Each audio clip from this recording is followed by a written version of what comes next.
that's incredible. You know that generally you just do iboga one time in your life. Oh, really? Yeah. It's not something you go back to ceremony and ceremony and ceremony. You do it one time, and that's all you need. And I had a friend, Charlie, that was in the U.S. military, sergeant, and he did his ceremony. There was a man touring, and he met him in Mexico, where it's legal to do. And Charlie was always really hardcore. He has to have a really strong dose of everything. So he told the guy that was doing the iboga that he wanted the really strong dose, and he was explaining that this is done, absolutely done scientifically by your weight. Yes. So we have to give you the dose according to your weight because it's going to be dangerous, and not too less and not too much. But Charlie says, I want more than that, and he convinced him. So Charlie called me about 2 months later and asked me to meet him. And so I went outside to this restaurant, and I'm standing at the restaurant, and he was like 15 minutes late, and I'm looking around. Where's Charlie? It's not like him. He's military. Finally, this man was actually able to walk right up to me and say, hello, Alan. And I did not see him at a distance to recognize him to be Charlie at all, just by the way he walked or just the carriage that he had or the energy there. And finally, oh, Charlie. What? He goes, well, that's what I wanted to talk to you about. Because he did too much, so it erases your traits you have, like little tics you have, things that you habitually do, the way you carry yourself. Okay. And so that's when it's too much. So he had it erased his personality. It's too much. Yes. Yeah. Well, actually, in my research regarding the power plant, I got my own philosophy. We've been discussing this on yesterday. Well, we talk about conscience, subconscious, unconscious, ID, ego, Id. superego, hyperego, you name it. Yeah.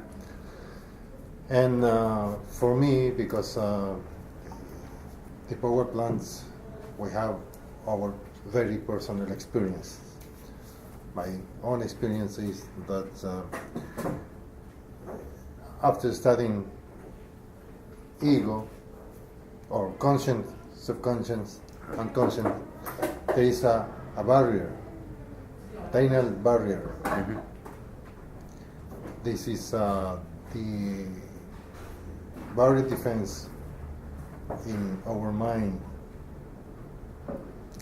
But in the meantime, there is another denial barrier in the inner eye. Mm-hmm. This is what we are looking for with the sacred plant. Just take a trip well being known with our inner eye, which we don't know where it is physically. Yeah. And there is another denial barrier in which we don't have access, because the only way to do it is jump into the unconsciousness, but conscious in the meantime, because if it's not, we will not going to remember nothing. Mm-hmm. And what actually happened, myself have been 3 weeks for out in the other side, in another dimension, with Toe. Yeah, datura. Yes, Yeah. Datura. And Which is very, very dangerous. very, very. You had the dose was outrageous, and it gives you a really dry, parched throat. And the thing is, it's incredible. It's almost pure hallucinations, we think. But the problem is that if you do get some incredible information, you can't bring it back because you can't remember. Certainly. And it's incredibly dangerous. You can die. Yes.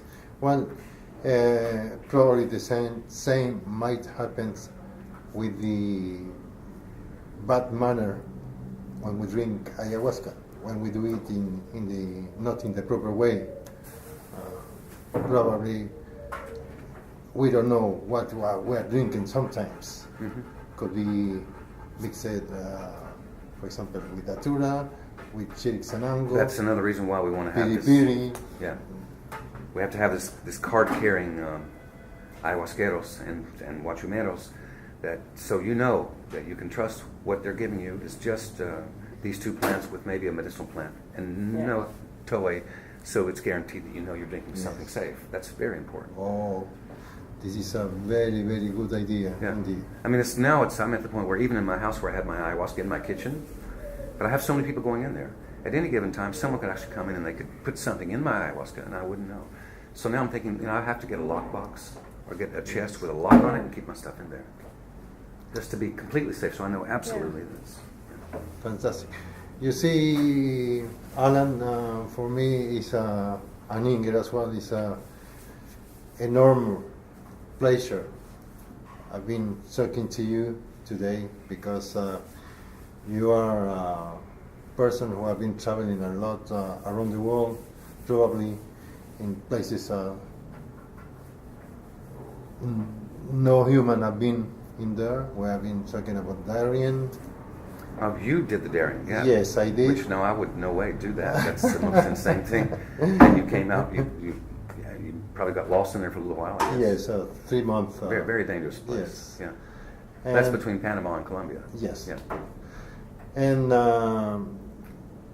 it's incredible the knowledge we have been absorbed during these few days we have been together, and I would like to be in your conference in June. In July, yeah. July. Please come, July the 16th through the 22nd.